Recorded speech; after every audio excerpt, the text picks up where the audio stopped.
Mr. Morton, I will tell you from this vantage point, it does look like the decision to release detainees was a political determination and not a monetary determination.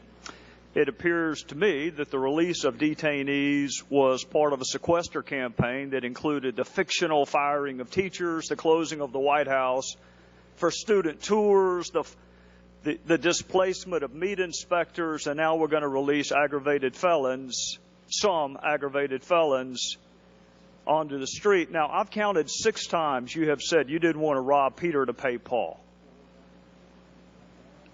I don't want Peter or Paul to rob one of our fellow citizens because you guessed wrong on who to release. So, what is a level 1 violator? Level 1 offender. First, I obviously disagree with your characterization about these being political. Well, that's fine. You can use your time to disagree with my characterization. Don't use mine. What is a level 1 violator? With regard to level 1 offenders, they are aggravated felons. And how many were released? There are 4 presently. How many were released? 8 were released. We have 4 presently released. And what went wrong with the other 4? What's that? Why were there 8 released and only 4 currently? So the 2 were released when the computer records were not correct, and we went back and we looked at them and we brought them back in. 1 was a mistake, and then what kind of mistake? Just where the instructions to the field were not carried out correctly. All right. So if it's $122 a day to house 4 level 1 aggravated felons, then releasing them saves you what? About $600 a day? Each day. That's right. Right. You can't find $600 anywhere else in your budget?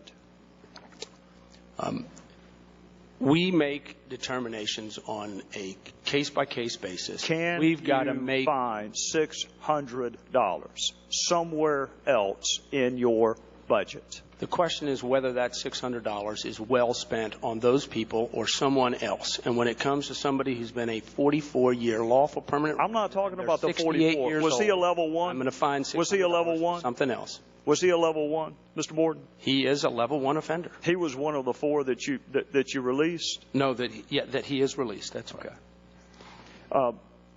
Mr. Morton, who made the decision to release detainees as part of your effort to comply with sequestration?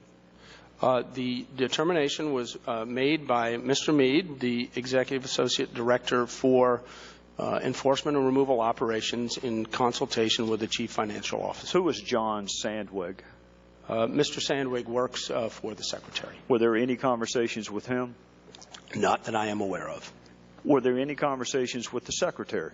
Not that I'm aware of. I think the Secretary has noted that she was surprised and regretted the timing and the vote notification, and I agree with that. If the release of aggravated felons does not rise to the level of something that the Secretary of the Department of Homeland Security should know about, what does rise to the level? Listen, we release people every day, and the idea that we are going to review every single person that is released. You release thousands of people every day? We release thousands of people every month. We operate in a system. We had 407. But you don't blame it on sequestration, do you, Director Morton? What's that? You don't blame it on sequestration when you release the others. No. It's not part of this. It's not part of this strategy to get the public fired up that mayhem is upon us, that we're closing the White House for tours, that we're firing teachers in West Virginia. We're going to have to release level 1 aggravated felons because of sequestration. First of all, that was never said. And the system allows for the release on supervision of people going through immigration proceedings. We are not detaining people for penal reasons solely for purposes of removal.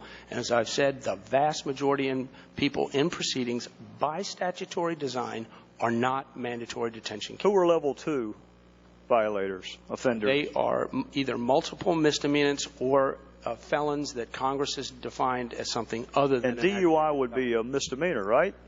First offense? How about second offense? Depends on state law, but most times. Well, how about the states where you release people? Did you release any recidivist drunk drivers? Yes. How many? I don't have the exact number, but we have released many individuals who had DUI offenses. Repeat offender DUI? Repeat offender DUIs. Most of them were single offenders, but some would be DUIs. I would note, for the record, Mr. Gowdy, Congress has not provided that a DUI is a ground of removal. In fact, most misdemeanors are not a ground of removal. It is the agency, by agency policy, that factors that in. I can't order you removed for having committed a DUI offense. No, you can't, Director, but you certainly can request a programmatic rescheduling so you can move money around. And this notion that you don't want to rob Peter to pay Paul, you could have easily done that. You could have found $600 to keep these level 1 violators from being released, and don't act like you could not have. With that, Mr. Chairman, I would ask unanimous consent to move in a document titled Addressing CR Issue through March 31st and Sequestration from U.S. Immigration and Customs Enforcement. Thank you. Without objection, so ordered. The chair now recognizes the gentleman from Virginia, Mr. Scott, for 5 minutes. Thank you, Mr. Chairman.